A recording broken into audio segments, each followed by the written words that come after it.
Hey, Hey there. how How are you you doing? doing? I'm doing pretty good. How are you? I'm good. I'm good. It's nice to see you. You feeling better? Yeah, for the most part. Yeah. So, sorry about last week. I was just like, there's no way. No worries. I understand. A lot of stuff going around, that's for sure. Yeah, for sure. So, yeah, so we were going to go on for half hour or so. Is that still the plan? Yeah, whatever works for you. So I'm good for the next half hour to an hour, really. So, Okay, yeah, me too. Me too, just in case. I'm just on now, just starting to get a few people joining. So, yeah, what about you? sounds good. Yeah, I've got a couple over here. Mm, Well, just said unstable connection and dropped off a couple, but so yeah. Uh-oh. So I thought it was interesting the one person you and I were talking about with didn't like my comment on parenting advice for narcissism.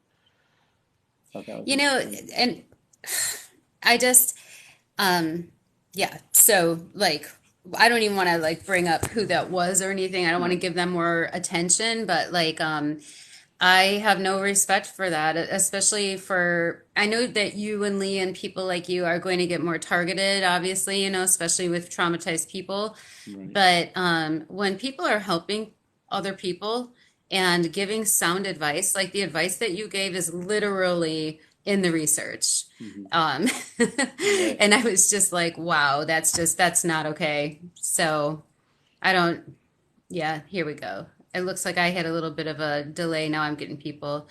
But so you just walked away from that too? Yeah, I did too. Yeah. Good. So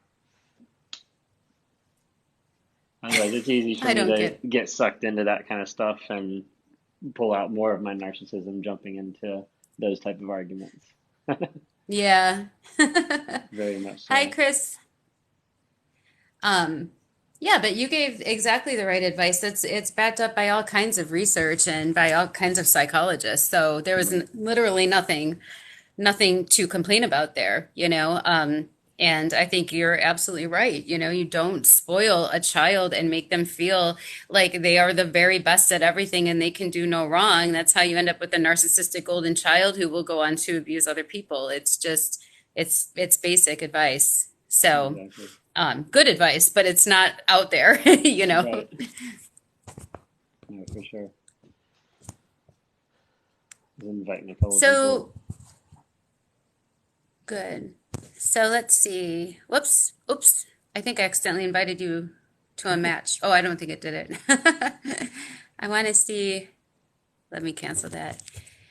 Yeah. All right. I know there's a lot of people on live right now.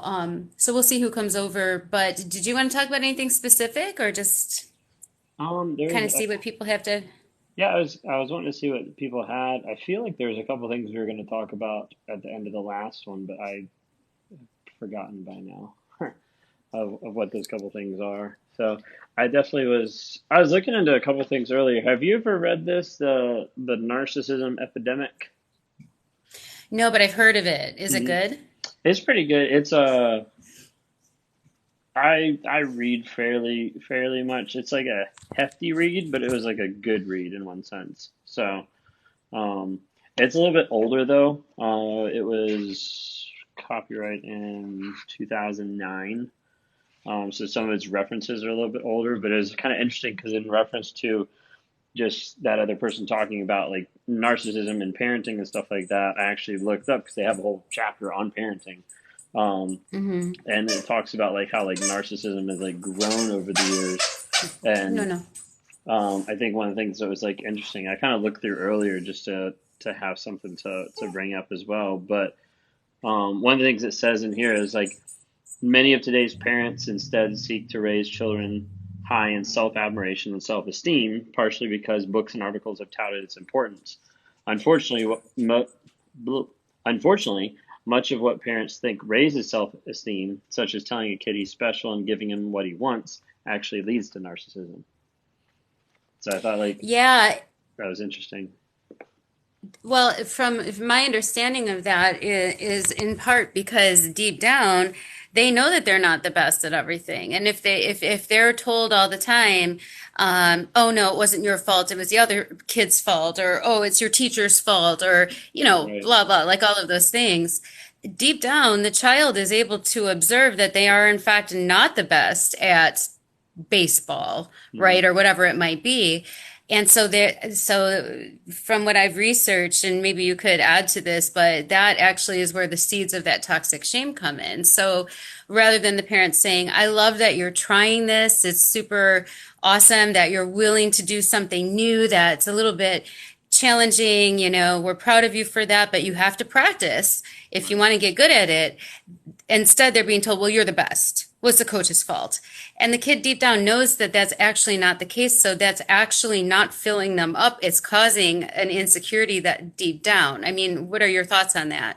No, I could definitely see that because then you get to the place where the narcissist realize at some point of like, hey, like there's something different or there's something wrong or there's something that I don't match up. And then I've kept this false persona by what everyone's been telling me. And so I have to keep that false persona up to make sure that I stay in good, like in good connection with everybody else. Mm-hmm. Mm-hmm. So Brandy Lou is here. Chris is saying that makes a lot of sense. Um, and then I have Nurse Me asking, how do you stop communicating with the narcissist when you have a child with them and you have to? So I can just tell you right off the bat, that's parallel parenting. Try to only use, and I know it's not perfect, but our family wizard will at least keep everything. It's all tracked and it's all, legal documentation. But I would say absolutely cut off every other avenue, because they will do anything they can to try to then create situations of drama and chaos and use the child to do that in most cases. Yeah, no, absolutely. As far as also the upbringing of the narcissistic golden child, Mhm. there's also a lot to be said about. I'll have to tell you. I'll message you the book that I just looked at, but it's called A Generation of Sociopaths, I think Okay. is the title. And it's basically about like baby boomer parents, like I was raised by older baby boomer, younger traditionalist parents, Hmm. and how their extreme selfishness and their inability to express emotions properly and to deal with their own trauma and just say, well, this is how I am, or I was raised this way, you have it better than me, and all that kind of stuff. That's a whole topic, but that's hours of talking. But there is this dynamic that can happen in certain households, not in mine where both of my parents were disordered, but where you have the overbearing, angry parent who won't deal with this stuff, who's verbally and emotionally abusive to the wife, and maybe even, especially, say, the older daughter. And then this golden child son comes along. It doesn't have to be in that order, but in this situation, and the mother overcompensates. So she is pouring all of that stuff, like, overcompensating for the father's verbal abuse and then telling the child, well, you're amazing, and all that kind of stuff, which again, the child knows is not 100% true all the time. And so they end up making a choice. Do I want to be like the abusive parent or do I want to be like the enabling parent? And a lot of times, you'll either get a codependent enabler or you'll get a narcissist out of that, because in the case of the narcissist, they say, I would rather be like the abusive parent than the one who's being abused. It's not conscious. This is all done in early childhood, right? But there's a lot of research on that. Have you read anything on that, or does that resonate at all? Not a ton of stuff, but yeah, like that's really cool. That makes a lot of sense. Uh-oh. Is Lee in here? That one guy Lee's here. I don't know. Hey Lee, thanks for and Darcy Love is in here too. That's great. Yeah, and Brandy is saying something that's very true. She's found that people who have narcissistic parents tend to gravitate toward narcissistic partners, right? Because that's how we were raised. Right, It's all we know. for sure. Um, Yeah, I've definitely seen that a lot you, just in my life, just with different people that have come across, like how people that gravitate towards even towards me, like through like different relationships that I've had, have often come from like a narcissistic family, or have had like a narcissistic like father figure in their lives that's automatically had Hmm. that pull for them. Yeah, yeah, because like Brandy's saying, you go toward what's familiar, you go toward what feels like home. And if home wasn't a safe place for you, Hmm. that relationship is not going to be safe either, or that toxic workplace or whatever it might be, but it feels familiar. Right. And that is where a lot of us can get leaves waving. A lot of us can get caught up. Um, do you have would with the type of narcissistic personality disorder that you have, would you consider yourself covert or overt or a mix? Or, That's a tough one. I would probably say a little bit of a mix. I don't know for mhm, sure um, whether I would be covert or overt, because um, it's gone both ways at times. You know what I mean? I would say it's probably mhm, closer. It's probably closer on like the covert side, just for the fact that like it's something that's easy to hide from a lot of people. You know, the part where it seems more overt is obviously like in that relationship, but that's typical of narcissism, period, kind of thing. So I would probably say I'd probably mhm, lean more towards the covert, but I have had like throughout my life like a lot of times where it's been overt, and some of that's been just me trying to learn how to interact with people, how to mhm, interact with personalities and stuff like that. And that was a challenge, and that was a hard thing, like working with Chick-fil-A, because with Chick-fil-A I moved myself up and started working through, a lot of different stores, like working through with a lot of different stores, like helping their drive through like all over the country. And like I became like really like one of the best people at it. And so as a result, like one, I knew I was the best, and then two, I had to figure out like, okay, like if I want to get the end result, I have to figure out how I can actually step back and lead people to that versus just shutting down their ideas when their ideas were stupid, you know? mhm.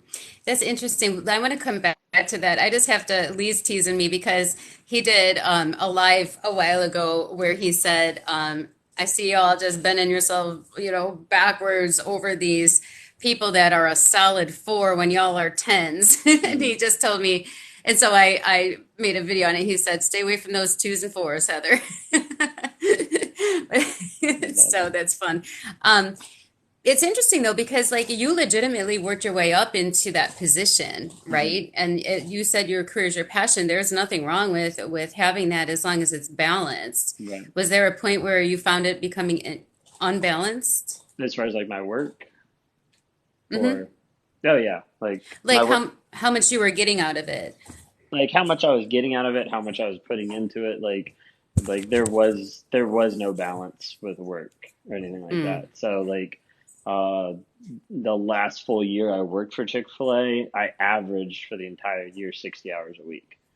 I was working 6 days a week, mm, nonstop kind of thing. I'd work there, then I'd come home, I'd work here, and just there was like it was a supply, having all those people. Like I was the go-to person, I was the person everybody came to fix all the problems because I knew how to fix all the problems, and so like that was just like a perpetual like supply there. And then unfortunately, like in that role and in that culture and everything, there ended up being like people that I'd interact with that you start building like a bond and a relationship with, and some of those were good, and some of those went too far.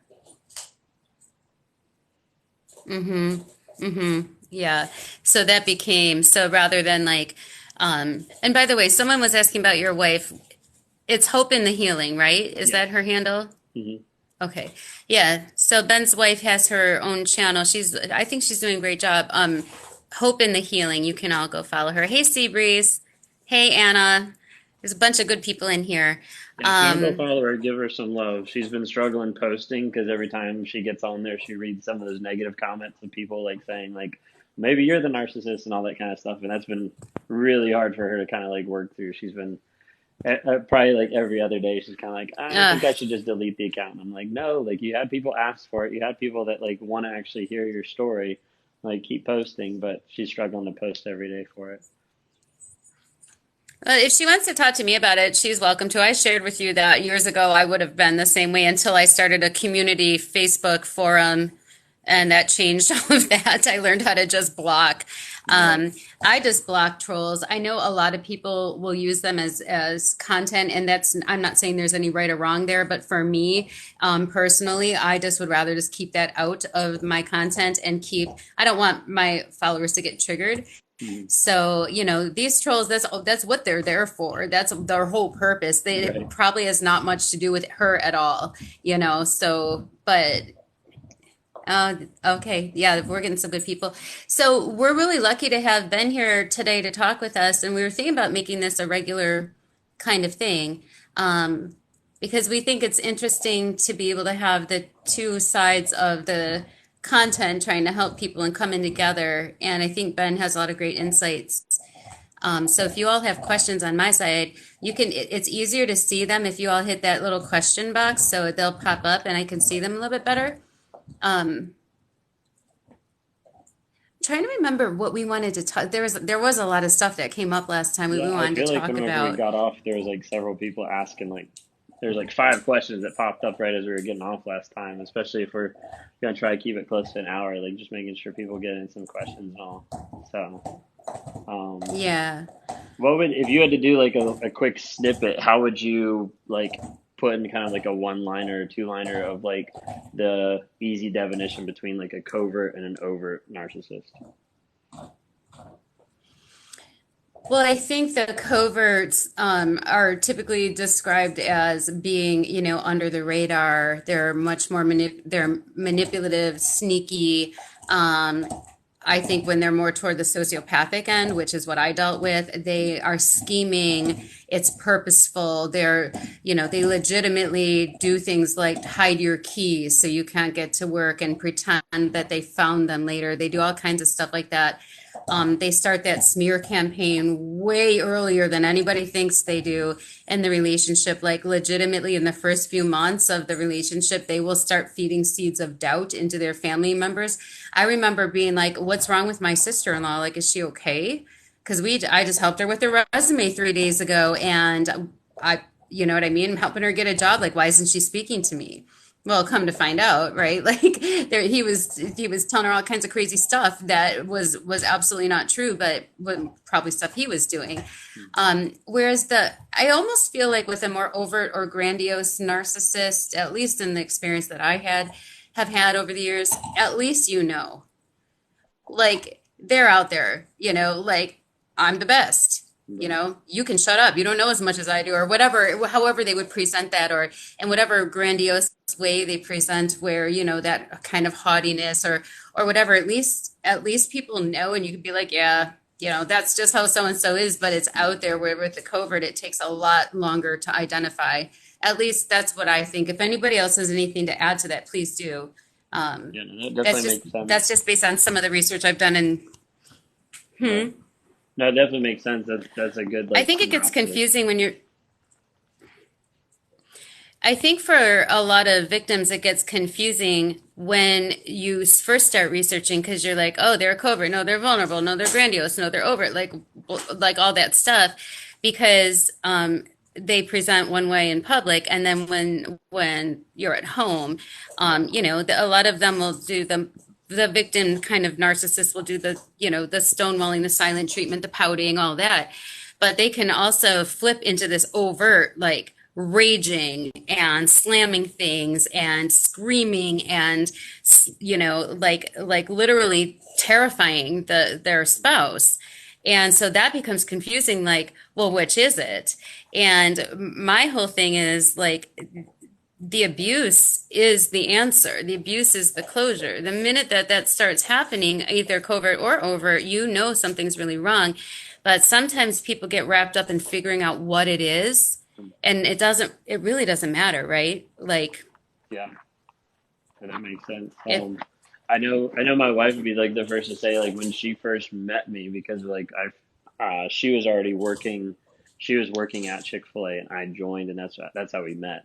But when I first joined mm-hmm. Chick-fil-A, like she was like I didn't like him, like he was a jerk. Like I was a jerk to a lot of people. I came in, I got fast tracked into management and then just kept moving my way up. And so like at that point, I also felt like I was a really awesome person, because the role I was put in. I learned how to master stuff quickly and then just kept moving up. And so like her first impressions of me like there, she was like, this guy's a pretty big a-hole, you know? Wow. Wow. So, I'm curious, like with you going through this and being so out there in public and trying to help people through this, even though you guys are still working through all of your stuff, has this helped at all in your relationship? As Is far that as too like, personal? I'm just curious if it's yeah, I would say honestly, like it's kind of like, been like my page has kind of been like a one-off in one sense. I would say if anything, it like at times gives maybe other people's opinions or thoughts about it, that sometimes like we'll talk about, but it really, I would say it hasn't necessarily like helped or hurt. I think if anything, it helps in one sense as mhm. far as like it becomes more of a topic that we talk about versus, just sweeping stuff under the rug or, just, narcissism's here, but we don't actually acknowledge it or talk about it. It definitely is something that it's here in our lives and it's a part of an everyday conversation. And with her researching more, her watching, like she's the one that introduced some of it to me. Like she brought me onto to Lee's page, who's over here now. Hi Lee. She brought me over to his page like I don't know, like What? No. a year or so ago. And like she was like, you need to look at this. This guy is like talking about like narcissism. I was like, what the heck's that? But like I remember like she first showed me his videos like long time ago. Um, and like that just it was just he said he had to come over as well. But like so that was just like really cool. But like I would say now like with it being more top of mind and something that we talk about more, like there'll be something like small that I'll say or do and she'll like call me out for it like right then and there. She'll be like, stop gaslighting me right now, or like, hey, like no, like you just said this or whatever. And so it's I would say in like that regard, like the communication definitely helps because it's more of like top of mind and it's more like transparent in one sense. So I mean, there's still Mm. tons of crap to work through, and we're trying to do that. But it's definitely hard.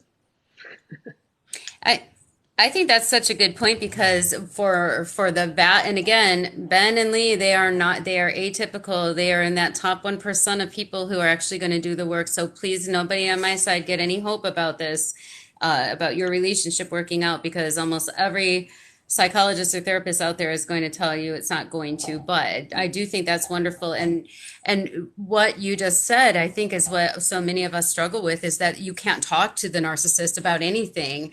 They're so defensive. They're so ready to go. Well, what about you? Well, what about what you did 9 years ago? Or whatever. And like there is no communicating about that at all. If you say to if in a typical relationship, if you say, if it's a narcissistic relationship, if you say to them, you're gaslighting me, the very first thing they're going to say is, you're gaslighting me, and and then it's word salad and it's raging or stomping or stonewalling or whatever they do. And you can't even have that conversation. So that's really good for you guys.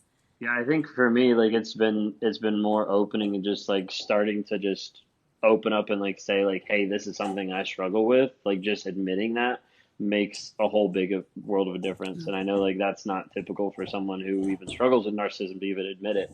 But I was thinking like just in what you were just talking about, as far as like our communication. Perfect example is tonight. So tonight we were sitting at the table. Our daughter's at the table. She's big into Paw Patrol. Like that's like her number one thing right now. She loves Paw Patrol. We actually took her to see the Paw Patrol movie the other day, and she absolutely loved it. She was like screaming the whole time, "Paw Patrol!" But we were sitting there, and she had Uh, all of her little Paw Patrol like lined up like on the table, and she was like saying stuff about them, and Kayla and I were talking like about their names. We were like, "Oh yeah, it's that one," and I was like, "This one is I don't know, like Rubble or whatever," and Kayla was like, "No, it's not. That's Rocky." I had him like confused, and so I was like, "No, I'm pretty sure it's this." So she like looked it up, and she pulled it up, and she was right. She was like, "No, it's this one," and I was like, "Yeah, that's what I said." Like that was just an immediate like response, and oh she was like, God. "For real?" And it's something that like with something small like that, it's something that like we both like catch it like and like laugh it off in one sense. Not that we like sweep it under the Mhm. rug, but like with something like that, it's like it's something that I realize like. okay, yeah, I just did that, and that wasn't something that I was like trying to manipulate, but like that's how I've been my entire life. I can argue a point till I am So blue it's in just the a face. reaction. Oh yeah, 100%. Like I can argue a point until I'm blue in the face, and then you prove that I'm wrong, and I'll take a second and be like, yeah, like I was actually meaning this, or I was actually saying this, or like, hey, like this is, that's what I said. I don't know why you're confused about that. That's what I already talked about. Like, and so that was just kind of like a funny example That's such a tonight, but that perfect was something example. that just happened, Hmm. an hour ago. So. No, that is exactly how it goes, and then it could get to the point of aggressiveness or violence with some Mhm. um, abusers. But that's a good example. Are you going to do a video on that? I think that's a good one. I guess I should. I think But yeah, it's that's very relatable. right. Um, so Sinful is here. Hey Sin, so nice to have you here. And Seabreeze had to go, so sorry that we couldn't see you longer, but so glad you were here. So let's see. I said, yeah. So Sinful saying you can't talk about shit with them ever.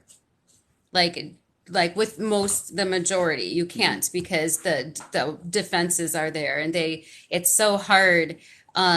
Like most narcissists or sociopaths can't just say, "I'm sorry, I hurt you." Let's talk about it. What can I do to be better? They will immediately say, "What about that time that you didn't take out the garbage in 2011? That hurt me." And you're like, what? Right. like, so yeah, I mean, being able to have conversations, that's why so many of them are just, so many relationships with abusive people are just surface. There's nothing there. And after a while, there's no reason to be in it. You realize that, Yeah. so I really love that you guys are able to start like bringing this out. It's really good. Yeah, it's definitely Um, stuff we've been working yeah, through. So so, we've been going through individual counseling for a little bit, and I think I mentioned last time that like we're mhm. attempting to go to some couples counseling. We've been to this one for about 4 times now, and we're both kind of at the point that we're like probably not going to be with this person long term. We're probably going to see about going to another counselor, but this one was recommended like by my parents, and they were like, "Hey, go check them out. We'll pay for the first couple sections." We are like, "Okay, why not?" So like we went to it, but it's more of a like marriage class in one sense than it is an actual like counseling or like therapy session, like dealing with our problems. And so we're kind of looking at that, being like, we're probably going to Mhm. switch and focus on someone who's actually going to meet us where we are. Of we need to be seen and heard of where we are right now, Right. not where we need to be or what's the Hmm. potential. But we've got crap right now that we have to deal with, not anything else in one sense. No, I think that's really smart of you guys. Do you have any questions on your side? No, not really. I got a couple like comments and stuff. Some people that got out of a relationship, people that know without NPD that argue that way. Um, Dr. Mind is a great resource. Yep, she's got some good stuff. I've watched a couple random things by her, but not like a ton of stuff to be honest. Um, I know Lee's looked at some of her stuff, but I don't think he really looks at a lot of other people's stuff as well. I think he maybe has research stuff, but not necessarily like watches a bunch of other people's videos. He's back over on my side, by the way, just Oh, saying. okay. I saw him jump off here. So, CZ is saying if people are out there trying to get their disorders under control, they've got full respect for them. And I agree with that 100%. So, hey, Elise. It's nice to see you here. I'm going to see if I'm going to go ahead and follow you. Thank you for being here. So she has a question, or a statement. The projection and blame shifting still baffles her. Do you want to explain a little bit about that from your side of things? Like why that is done? Like why we blame shift and project, or Yeah. Yeah. Mm-hmm. um, hmm. I feel like the blame shifting oftentimes is like trying to cover our basis of whatever we might end up like feeling as far as like a shame response or feeling bad about ourselves, or like actually like thinking like, this could actually apply to me, so I'm going to put the blame back on someone else. Like if there's a chance that you can make the other person feel just as bad, so you feel a little bit better about yourself, or you can bring them down to your level, then that still gives like the narcissist that opportunity to, be just a step above them, or be just a little bit better, or control.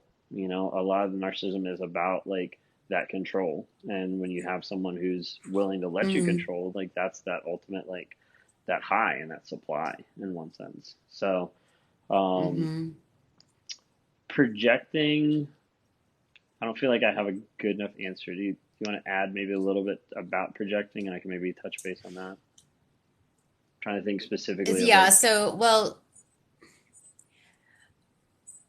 yeah, yeah, I can do that. But if anybody wants to, hey Sarah, if anybody wants to ask a question on projecting, then I would be happy to ask yours. Sinful saying, yeah, the control. She totally, yeah, we all, mm, yeah, understand that.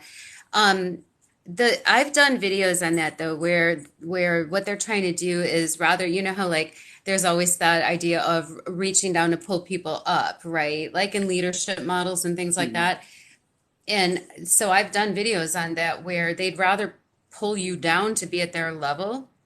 And the ex that I was with actually said that to me. He said he was screaming at me, "You were so above me that I had to bring you down to my level." mm, And I was like, "Well, there's a little pocket of truth there, you know."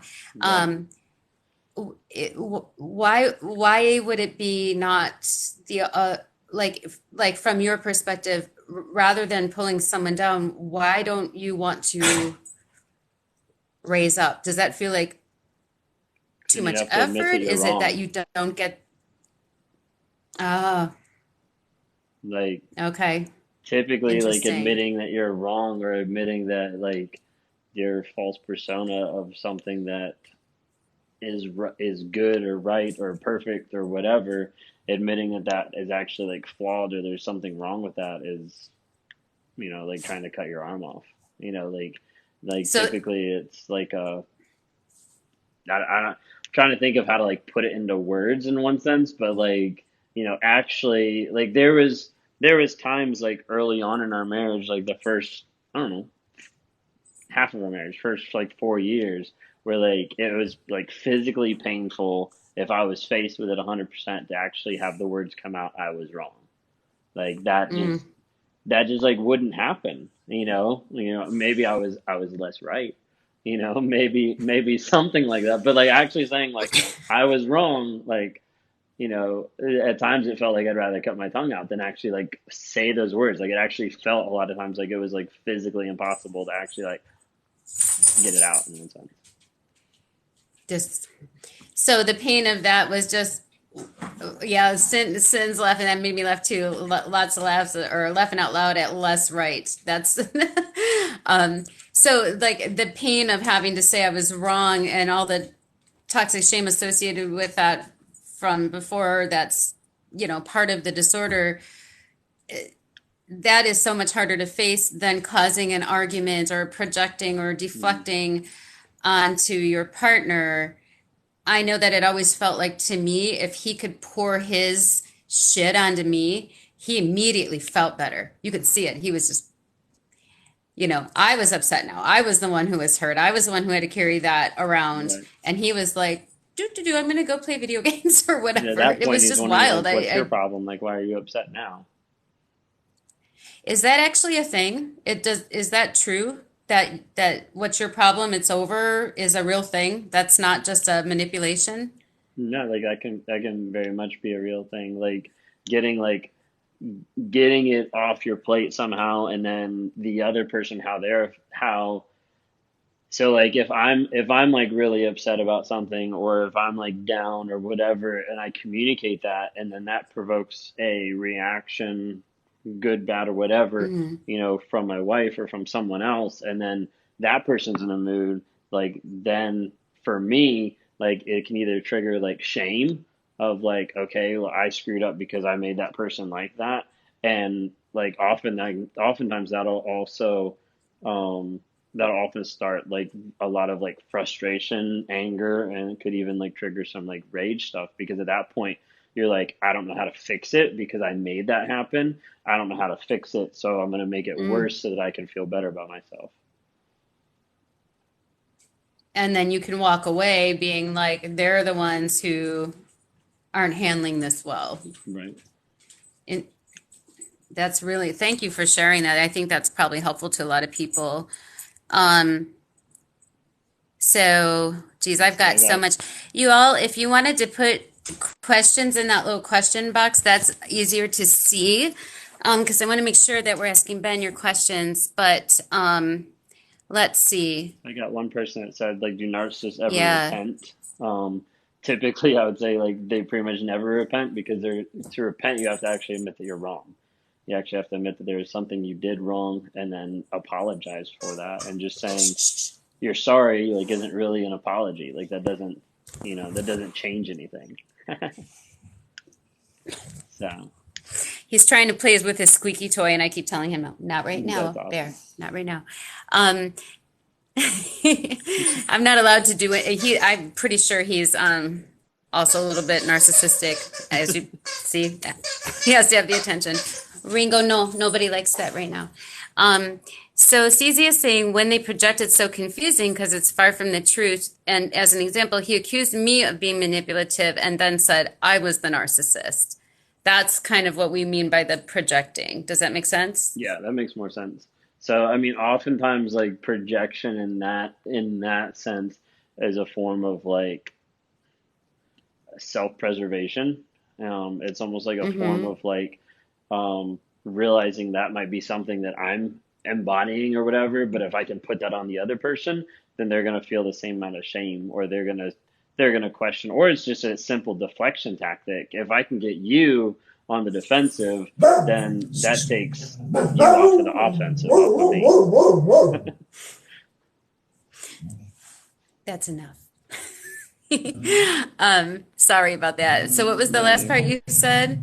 Just like how, like, if I can put the other person on the defensive, then there's less chance of them to be offensive, like coming at me in one sense. So, if I'm the one that's Oh. manipulating and things like that, if I mirror that back or project that back to the other person, say like, no, you're manipulating, and as a narc, I'll be like, okay, here's like three instances where I could say like, hey, like, so like from a guy to a girl standpoint, like, okay, like you're manipulating because you're trying to use your emotions to manipulate me. You're trying to use your emotions to manipulate like how my decisions or how I'm coming across, kind of thing.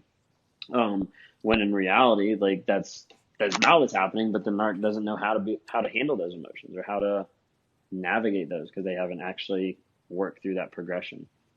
Kind of gone rabbit trail. I So missed like the that original no, no, projections that no, we're that talking was about. great. No, no, no, that was great because now Darcy is asking, so I think that Darcy that popped into my head too.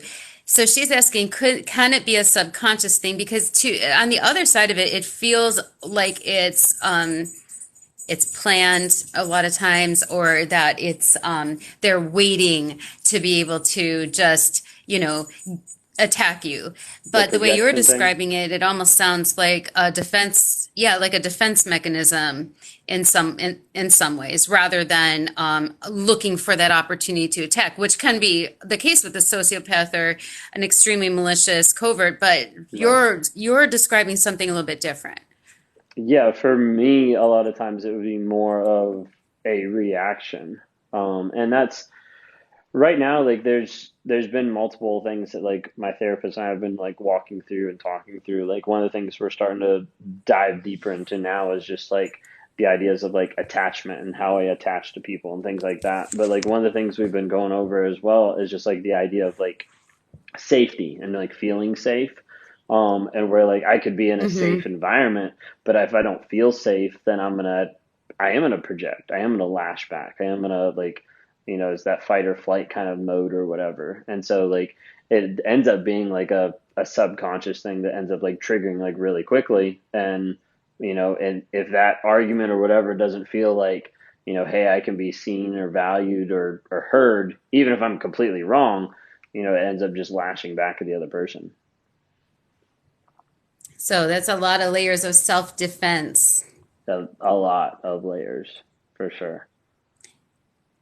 I got So hey, someone here Kevin, that asks, go ahead. Uh, is there ever a final discard? We broke up 1,000 times, but this time it seems different. Um, yeah, not that I know of, that there's a final discard. So oftentimes it depends on how it goes down, but I would say typically no, there's not necessarily a final discard. There's always just a list of names in the person's back pocket in one sense, kind of a thing. I think there's at times, I would say at times there feels like it could be a final discard when the other person's like completely moved on with their life. But I've seen also Hmm. instances where someone's, married, has kids, and down the road, and the narc still tries to come into their lives. So I don't think there's a 100%. I think the biggest thing that can ensure a final discard is if the narc discards you, making sure that there's no way that they can ever contact you. I think that's really the ultimate, the best way. In one sense, that's like a final discard. I know the the people the people that discarded me versus me discarding them were the ones that was more of a final discard because there was no way to get back to them.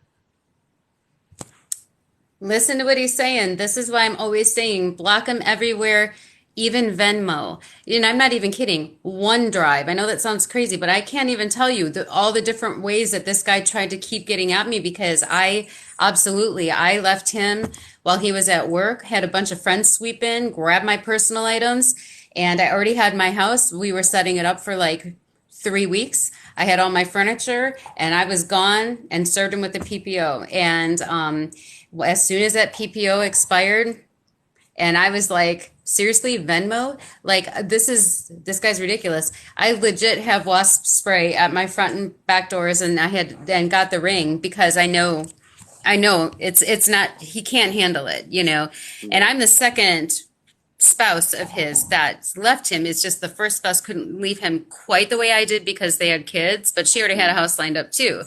So it's kind of funny because you start to wonder, like, I understand he has new supply now from all reports. She's a very sweet person, and meaning all reports, like the person who accidentally saw the post, nobody reports back to me, but who they somehow came through their news feed.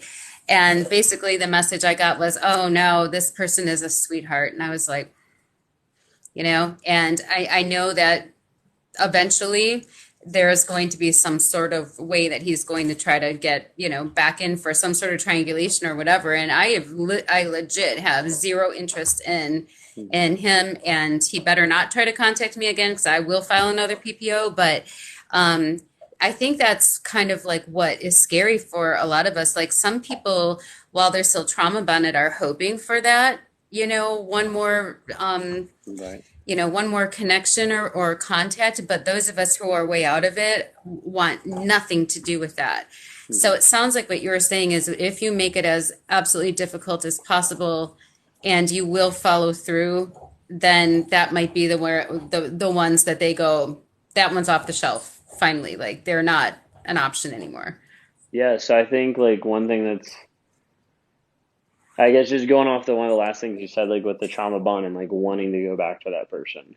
Um, so I guess 2 years, about 2 years ago, um, a little bit longer than that, but 2 years ago, like the relationship that I was in was with another narcissist. Hmm. More in the lines of like BPD, but uh, she was very narcissistic. Whenever it ended up getting brought up to her, her sister actually talked to her about it. She actually just flat out admitted it. She's like, "Yeah, I am that way. Like, I don't really care about people, and I don't really care," and kind of moved on. But like breaking that was on my end, and that like two people really helped me see a lot of this. One was her, and the other Hmm. person was a good friend of mine that really like helped me start seeing like emotions, like healing, like stuff like that. But like being in a relationship with someone who was also like high narcissistic tendencies, and how that trauma bond ended up forming between the two of us was incredibly toxic, but Hmm. was incredibly like tight. And so from, yeah, I don't really speak to this that much, but like from my standpoint, like it was like really hard to be able to break that bond and not go back even now compared to like back then. Even now. even now. So like, it was so technically everything came out and was confessed with that person a year ago, January. So not this past January, but the January before.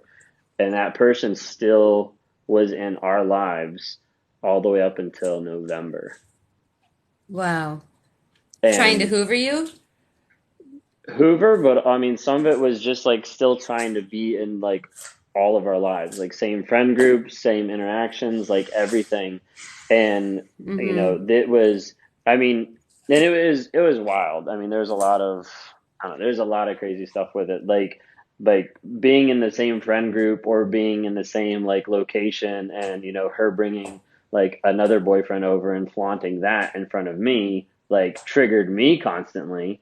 And then like also there's like everything else, like there's like a million things going on at once, but like back to like what I was saying, like really quick, like breaking that bond and breaking that trauma bond with Mm-hmm. her was exceptionally hard because of the fact of like I was the one that had to cut her off. And like Mm-hmm. for me that was hard because like I was already in like that type of a trauma bond with her, so I cut her off. And then it's like you block that person, then you unblock them, you block that person, then you're like, okay, what are they actually doing, what are they actually seeing? And like this is me like from a trauma perspective, so like I can see like from like the victim perspective as well, like they might be like, oh well, maybe that person's changing, let me check on them, or like maybe this is something. And like it hasn't, like nothing Mm-hmm. has changed from her. Nothing has changed in how she interacts with guys. Nothing has changed with the countless guys she slept with since she's been with me, like all this kind of stuff. But it still is there. And it's like, it's creepy, it's crazy, and it's stupid, like I would be driving and being like, you know, maybe I could just pull over real quick because I know like she's probably at work at this one place, not because I should go see her, but because like there was still like that pull of like, yeah, but I kind of want to see her. Like I want to be able to say like, I want to give her closure or something like that. Well, like whatever. Like the bond was like so Mm-hmm. tight that it was like ridiculously hard to break. But even since it was broken and since it was all cut off, like that trauma bond is really hard not to want to open up those doors no matter what. So, two things. So Lee says that he actually dated a narcissist too. Um, Hmm. and I guess like now that explains even better your videos, which when you do those videos, it's just, I mean, most of them are hilarious with the two narcissists together. So I think a Right. lot of people appreciate the levity there. Um, but with the trauma bond, there is research, and I'm not going to pretend to know all the scientific terms, but essentially it's the same thing as breaking off a drug addiction. Hmm. Um, and because of the I'm forgetting the word. It felt I want like to say withdrawals. cortisol, which is not what it is. Yeah. Yeah. And I just saw a psychologist say sometimes it's almost as hard as breaking like a cocaine or heroin addiction. Hmm. So that is part of what a lot of people go through. It's interesting. Somebody was mentioning that, maybe it took you being with a narcissist to become more aware of how painful that can be. And then God, all the chaos and all the drama I mean, I was raised by a sociopath and a grandiose narcissistic mother who I also think had a lot of BPD tendencies. And it was just Hmm. there, there was never peace. There was never a time where things were good unless it was them overtly love bombing each other. And then you Right. knew as soon as that started that the chaos was about to start again. Hmm. There's just a lot of drama there. Yeah, I Um, think for me, like the biggest thing that started opening my eyes, like in that relationship, was starting to see the narcissistic things that I was doing that I didn't realize I was doing, like those same things happening back to me. And then as like the topic of narcissism comes up, I started seeing those in her towards me, and then I realized like, wait, she's doing the same thing that I'm doing to her, and vice versa. Like the pushing away and then pulling back, like that was, like These videos are comical. I think they're hilarious. Sometimes like the narcissism ones, like sometimes those are triggering because they're actually like legit. Like I look at them like, hey, I was angry because she hurt me, so I pushed her away. Then she was like angry that I was angry at her, so she pushed me away. Then I hoover her back, and then like literally it goes back and forth until like all of a sudden, okay, now we're together, we're happy, and you move on to the next thing. I love in his I love in his videos where he's like, I'm gonna cheat on you, and then the other nurse is like, and I'm gonna cheat on you, yay! It's just we all love those, Lee. Keep them coming, they're good. So yeah, you read somewhere that narcissistic abuse actually causes brain damage. Kevin, I was just saying that I'm glad you joined live and I followed you, so thank you for being here. Um, I would agree with that. I don't know let's exactly the extent of it, but I know rewriting, future faking, and things like that like end up like messing with your head to the point where like your memory sometimes ends up being wonky. hmm Oh yeah. And then too, when you have the constant cortisol dumps, right? Like you're Hmm. going all that stress, like a ton of my hair fell out. My major stomach issues, insomnia. I'm still deal with insomnia. There's a lot of things that happen. I know that, tapping, and I don't know if any of you guys do the tapping. I did that for a while for the stress and anxiety, and then EMDR is amazing. Hmm. It takes away the anxiety from the memory. And so it allows you just to look at it and just say, yeah, that's what that was, and I'm moving on from that now. It's Yeah. really great. Yeah, the insomnia is unbearable, I know. Yeah, when I first did So EMDR, I sin thought it is was like crazy, and then I actually like had it work like once, and I was like, "Whoa, what in the world?" It's weird, it's wild, isn't but yeah, it? yeah, it's pretty crazy. It after my very first session, I noticed on my way home, I was like white knuckling it to my therapist's new office, which was just a few miles, north of where her Hmm. old office was. But I have such severe driving anxiety from all the road raging that happened when I was in that terrible relationship. And I mean, he legit didn't care. I mean, if he ended up getting stopped by the police, if he ended up crashing into somebody else, he didn't care because he was mad. And he didn't, I mean, honestly, I had to stop going in cars with him, but it really affected me. And she did one EMDR treatment with me, and I drove home, and I was almost pulling into my house before I even had a thought of driving. And that was the first time in Wow, years that had happened. And that was just after one session. It was really powerful. that's So amazing. Sinful is asking what tapping is. So I just want to explain that real fast. So if you look it up on YouTube, there's some really good YouTube videos. And Angie Atkinson on her YouTube channel, she's also here on TikTok. She's done a few really good ones. But I think there's a YouTube channel called Tapping with Dave. But basically, you're telling yourself something like, I don't want to say like a mantra, but like positive feedback. So it might be like something like, I can handle my stress if I just give myself time to rest. And so and then you kind of go like on your wrist and then on your fingers, and there's like a rhythm to it. Hmm. And it's part of the rewiring of your brain, and it also can reduce your anxiety significantly. And a lot of therapists who do EMDR also know about tapping. It's really interesting. It can be very helpful. So, okay, that's that question. Yeah, mine's Do you been have stuff looking on your into a couple side? things. Mine's been looking into a couple things like kind of like tapping actually. I don't know the actual like name of it, but basically like you tap different parts of your body and whatever part like feels like pain or feels like some type of a emotion or something like that, like it kind of like triggers back to okay, this is what you're experiencing or this is like a subconscious thing. I have to get more information on what exactly it is, but it was pretty fascinating whenever she was first talking about it. I'd love to hear more about that. Yeah, I'll Um, definitely ask her more about it when I see her next Wednesday. Let's see. Someone put I've got a couple here. Does loving a narcissist aware of their toxicity even bring them some kind of healing to them? Um, Typically, no, like not at all.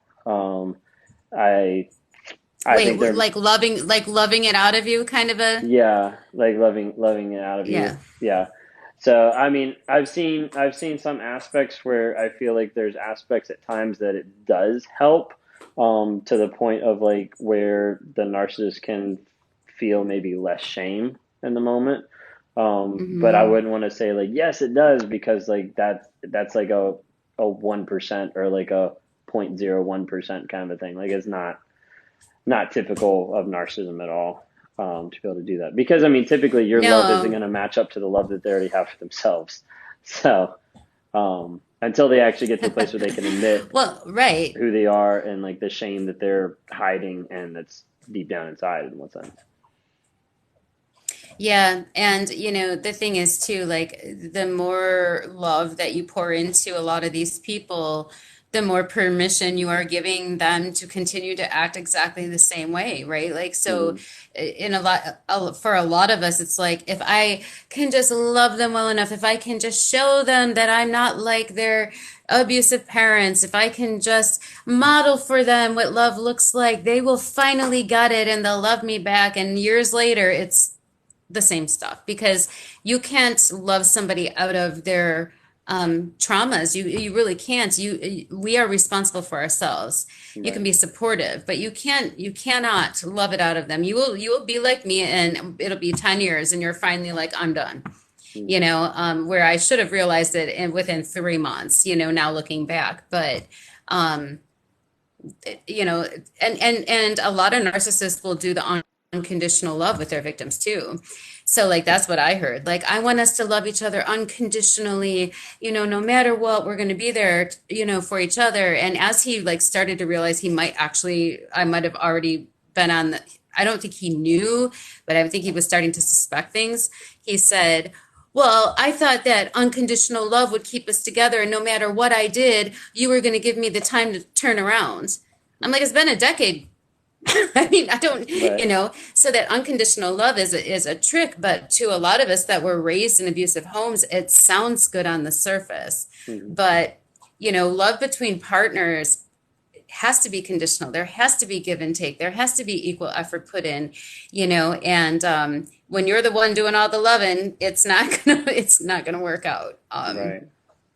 But I think a lot of people hope for that. No, for sure. I had someone say, "Do narcs apologize and then act angry or ignores text after splitting up?" Like, definitely. I mean, that's a big one. Apologizing and then like getting angry or upset at the person for whatever they're experiencing or going through, or ignoring the other person once they've like Hmm. split up. Like that's definitely like a response or sometimes a tactic depending on the person's. Someone asked how I feel now. Why Do I is think that? I'm If it getting better? Oh yeah, go ahead. No, go ahead. I'll ask you when you're done. Okay.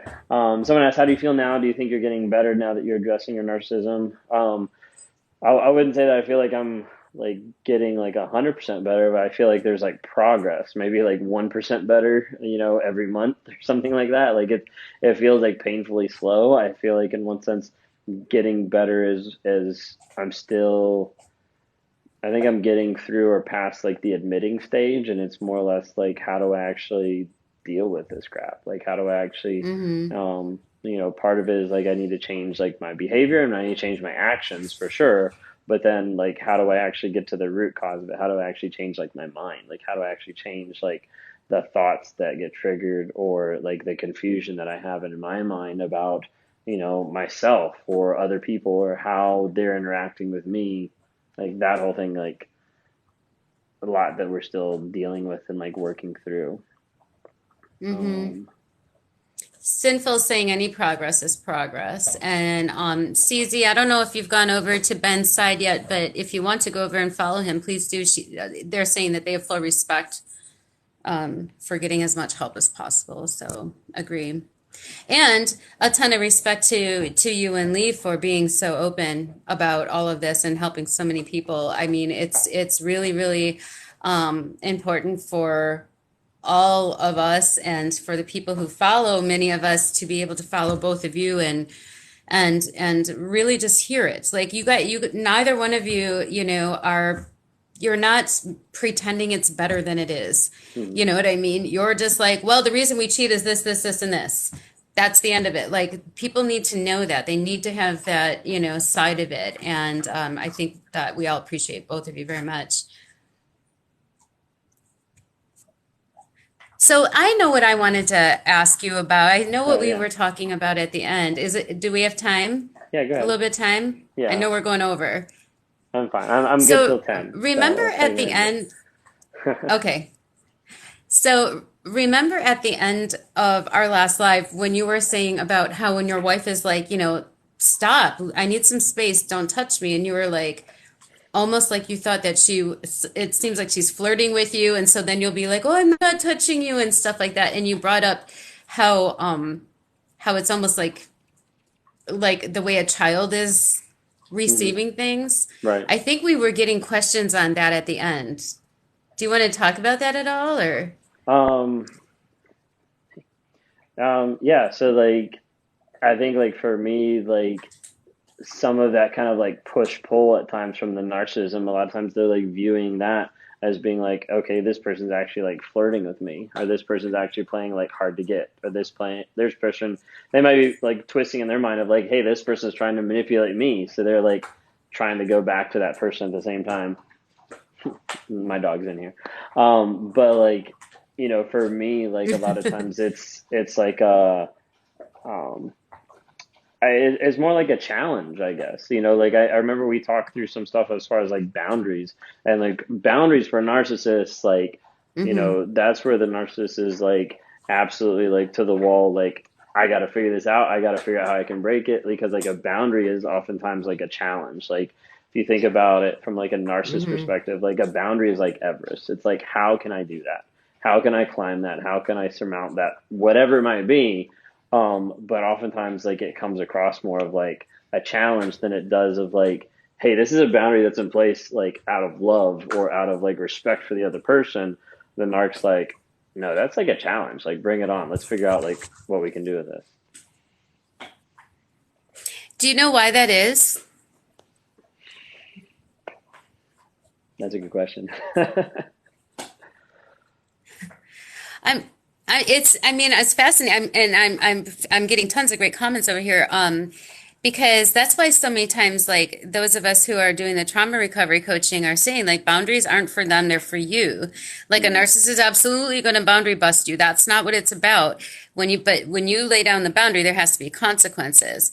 So like the which I said is he's more of a sociopath, but if I would say if you continue to scream at me and call me names, I am leaving. And he would be like, oh, well, and do all that. And so I had already hidden my keys, like, because I was dealing with somebody who was pretty monstrous. And I had a go bag and all that. And I grabbed my stuff and locked my doors and took off. And I already had a hotel reservation because I knew he was going to go out of control.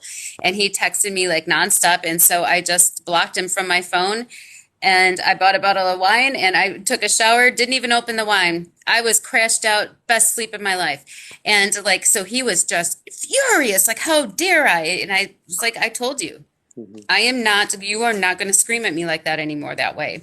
And so he still screamed, but he didn't get what he wanted. Right. I ended up having a peaceful evening because I was willing to go that far. And again, that took some planning on my part. So some people are with you can just say I'm going to go sleep in the other room and they won't follow you, but if you have one like I did, then you have to do it. It's interesting that you say it's almost a challenge to accept. Oops, I think we're losing you a little bit. Yep. I'm charging. So I thought it No, was we don't want to lose Ben. Boo. charging, but for some reason it run to 10 or we'll run out of battery either way. So uh but yeah, definitely like along the lines, there's something I was just thinking about and then my phone started acting up. Um with what you were just saying. Oh yeah, I think what's really key that a lot of people need to hear and a lot of people need to realize when dealing with narcissism is like how you touched on it was like it's not about the boundary, it's about the consequences after the boundary, because I think a lot of people hear And a lot of times, like they get like the impression out there of like, hey, like set boundaries, set boundaries, set boundaries, but they don't end up setting consequences. And as a result, like that Hmm. boundary is just another way to further the narc's ego and to further the trauma bond, because they can break that boundary and then pull right back, then we can start building a tie again. Then we break the next boundary and pull that back a little bit, then we can start building another tie. And then all of a sudden you're at the place where I've already broken like your boundary like 15 times. What's one more? Like I can break that one as well. And so there becomes like no accountability, no consequence, like no reliability on that actually following through. And then that ends up going back to the place where Hmm. the narc's like, hey, you brought me back, so you obviously think what I did to you is fine. Yeah, it's so interesting when you and Lee talk about that because I don't think most of us would think, I mean, logically, you could kind of figure that out. But when you all talk about that, I think that's really impactful. It is very good information for us to realize that every time is more permission. Mm-hmm. It's not because if you haven't, right, like if you haven't changed the behavior, then it's just another step forward that you get to take because we've allowed it Right. is what what I hear from that. And it's true. If you all are taking that as permission, then traditional relationship advice just isn't going to work in these situations. Mm-hmm. Yeah, you were scared to set boundaries. I understand that.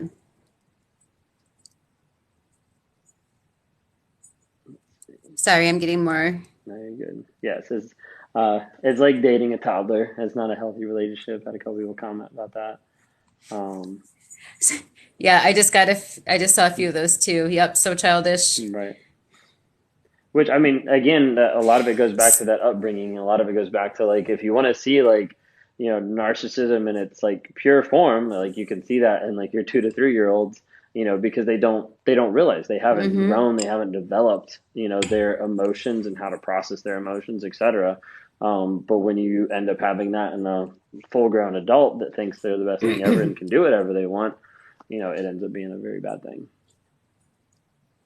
And that's why I always say it's like being with a poorly raised toddler. Hmm. It's not to be insulting to anybody, but it's true. Like, and you've said that more than once when we've talked, and I think yeah, you're absolutely right because that's where the first trauma happened anyway. Hmm. And so, you know how they say, like I used to be a teacher, so early childhood and early teen years are very much interconnected. So, what happens in early childhood, you will see resurface again in just, different ways, but they stem from the same place in the early teens. Right. So, I remember just thinking to myself, I'm with a toddler who's a 13-year-old simultaneously. It's basically what I'm dealing with, toggling back and forth. And that's what it feels like for the ones that aren't interested in taking responsibility. So I'm getting questions on on not your parenting, but on parenting and how terrible parents lots of narcissists are. And I can tell, well, that my parents were the worst. Hmm. The ex I was with was terribly irresponsible with his children, just terrible. They're asking, can they ever be good parents? And I know you're a parent. Do you want to talk about that? Should we save that for next time? I mean, I mean, either way is fine.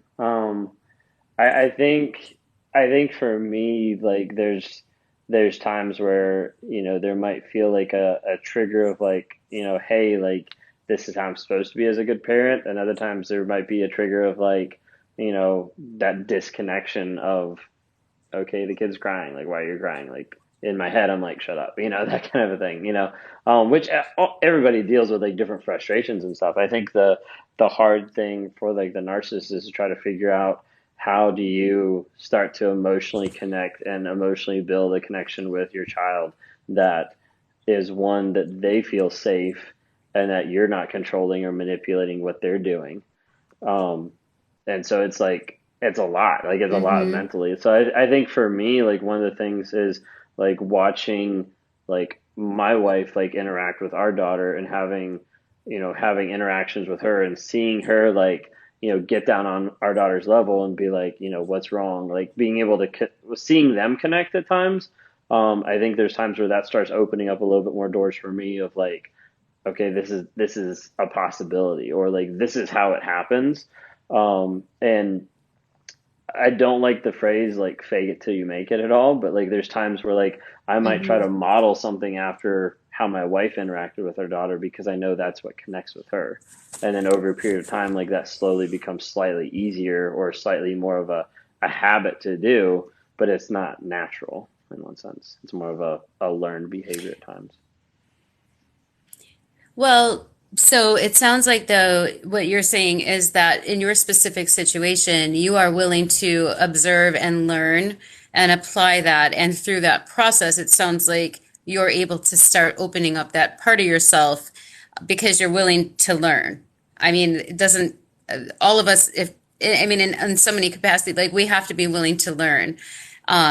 And it sounds like that's what you're doing. So I think I that's think part of great. it too is like Um, seeing different times. So like even like with like let's say having my parents over and seeing that interaction and like with us talking more about narcissism and like researching and stuff like that, like it's like really crazy. Like we'll have them over sometime. They live out of state, so they're not over a lot, but like they'll be over and I'll hear them say something and it'll either trigger me or all of a sudden I'll be like, whoa, like I've never thought of it in this light, but that was narcissistic. Or like I've never thought of it in this light, but that is, you know, debilitating those emotions that, my child needs to feel or that I never felt. And so there's like small little glimpses like that. And then there's also like me coming out of, being in a relationship with a narcissist and then me having a friend that like ended up like opening up like my eyes to more of like emotions aren't bad. That's been a new revelation over the past 6 months, mm. and like things like that of like being able to learn about it and trying to get to the place where I can like connect and interact. Like it's just I think for me like seeing narcissism and seeing how I got here ends up having a little bit more of a pull of like, okay, I don't want this to happen. So I need to try to figure out how, my child can feel emotionally safe or emotionally vulnerable with like myself and my wife. And that's very hard at times. I think it's really interesting and insightful, though, that you're saying, like, as an adult, when you hear your parents saying certain things, it makes you make that connection, like connecting the dots, and then like almost saying there's going to be a pattern interrupt with regard to your child, like that type of generational trauma you're trying to stop Hmm. from. Yeah, Yeah, because I that's know it's awesome. typical. I mean, it's typical like narcissistic parents lead to narcissistic kids and lead to narcissistic kids. Like it doesn't really stop. Or Hmm. it just ends up breeding into like another relationship because narcissist people raised by narcissistic parents end up being attracted to people with narcissism, things like that. So um, yeah, it's Yeah. very very difficult at times. Someone said, isn't being willing to learn and wanting to parent in kindness repenting then? Like maybe to a point, yeah, because like I mean, for me, I'm trying to change my actions. I'm trying to change like what has brought me to the place I am now and also trying to help set that road up better for my daughter.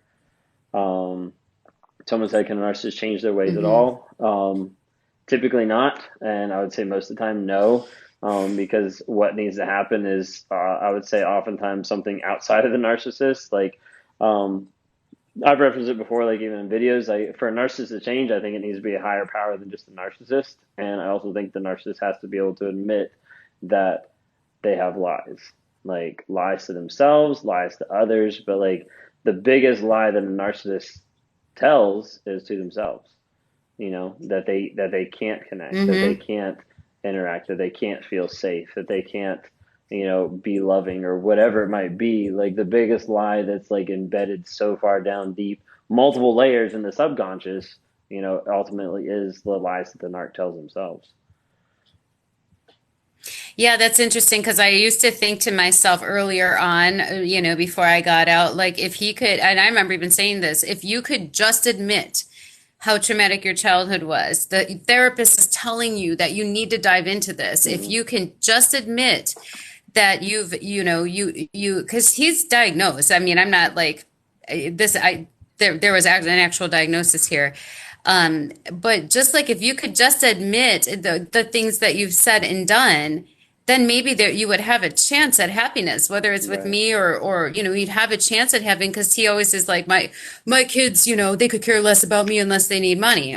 Well, I mean, you have to work on yourself, and I'd always wondered about that. Like if he could just admit it, there would be potential Hmm. there, for like what you and Lee are doing, and have all the advancements that you all have made.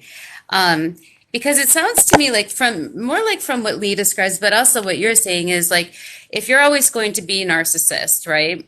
It's not that different from always having codependent tendencies. Like on the one side you can say this is the NPD, or this is whatever, we all whatever mental health issues any of us struggle with, but this is who I'm becoming and this is who I am. And so to be able to say, well, I could have gone that way, but I'm choosing to go this way. And the more you do it, the more your brain, patterns change and all of that.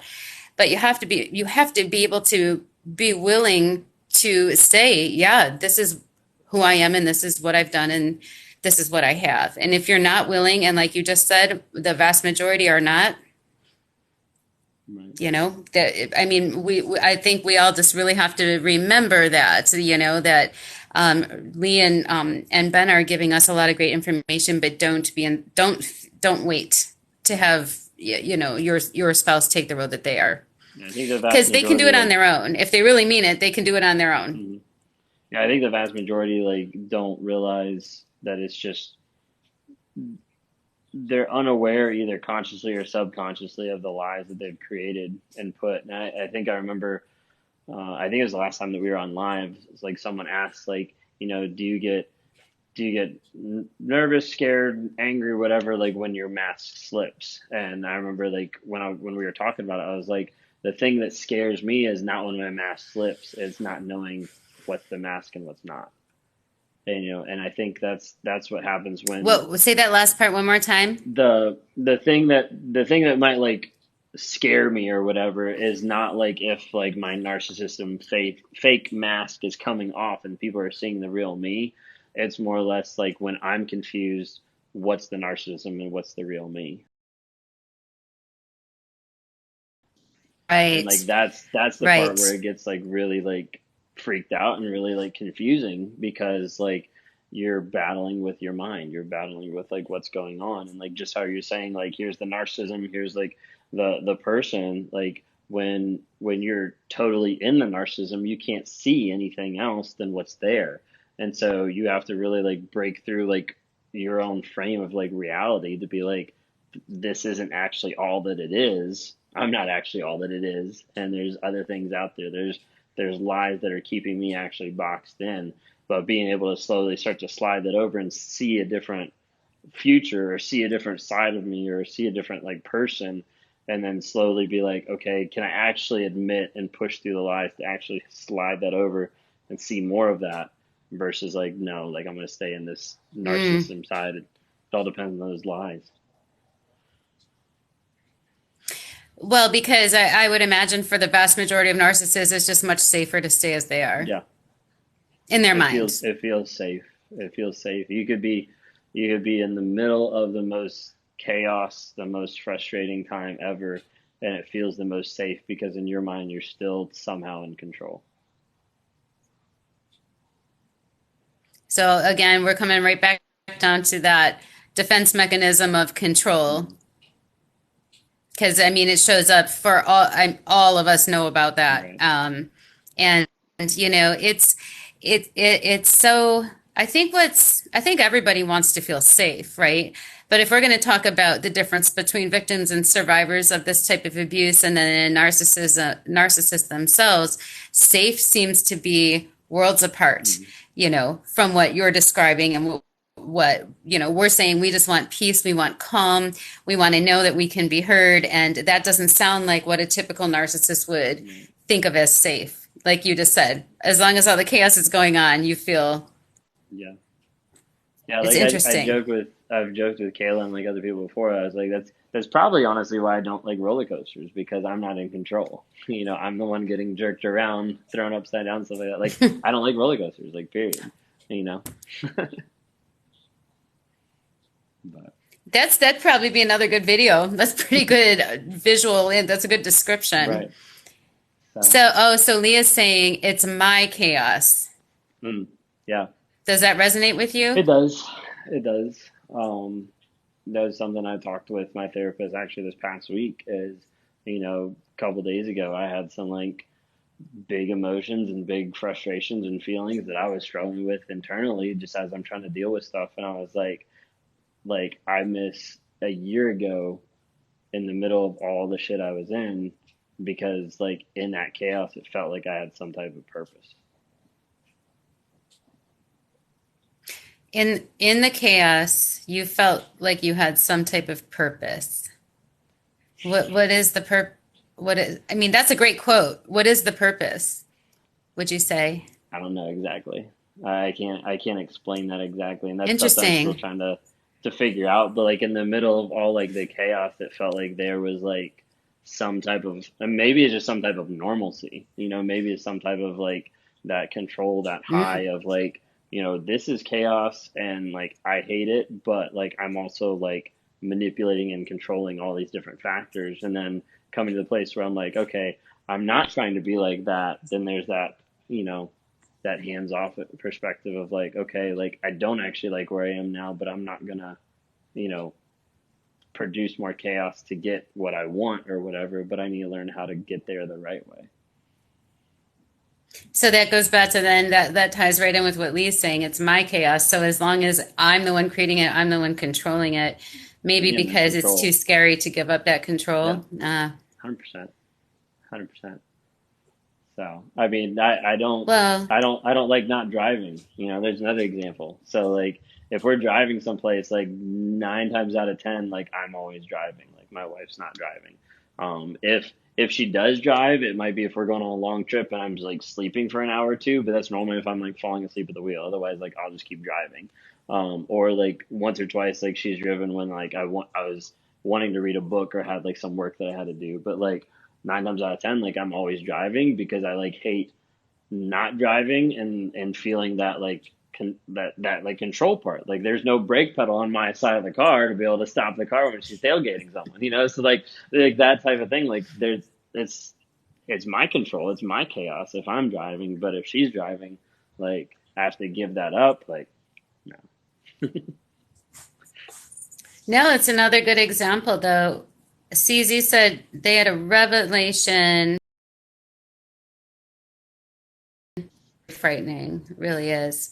Um, so I know that so Ben and I decided we would do a half hour 45 and then we said an hour. Yeah. But you all are so great and participating and asking such good questions and I feel like really lucky that we've decided to do this. I think it's so helpful. Does anybody want to ask Ben on my side one last question Yeah. And then before I'm he gonna have looks at to his side? then I'm gonna have to jump off. I'm at 7% and Mm. dropping. So the cord I have is He's not doing the trick.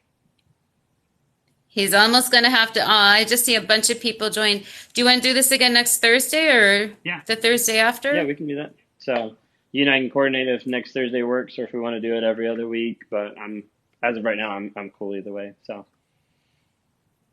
Awesome. So everyone over here is saying thank you so much, and we're starting to see some of those goodbye comments coming in. Do you have anything you want to say on your side before we say goodbye? I don't think so. I was like skimming through. I know I've missed like a bunch of comments and questions on my side, but some of those we'll just have to come back to. Um, yeah, I definitely think we need to touch base a little bit more on like the parenting side and like where narcissists like come from. I definitely think that's a hot topic for a lot of people in trying to think about it because where everybody is now in life, like now we have like all these narcissists out there, and a lot of people are like, where did these come from? you know, how did they form? Or like someone else that commented on my page the other day that I responded to with that video was like, how do I stop it from Mm-hmm. happening or continuing? I think Mm-hmm. that's a big Mm-hmm. thing that people need to know too.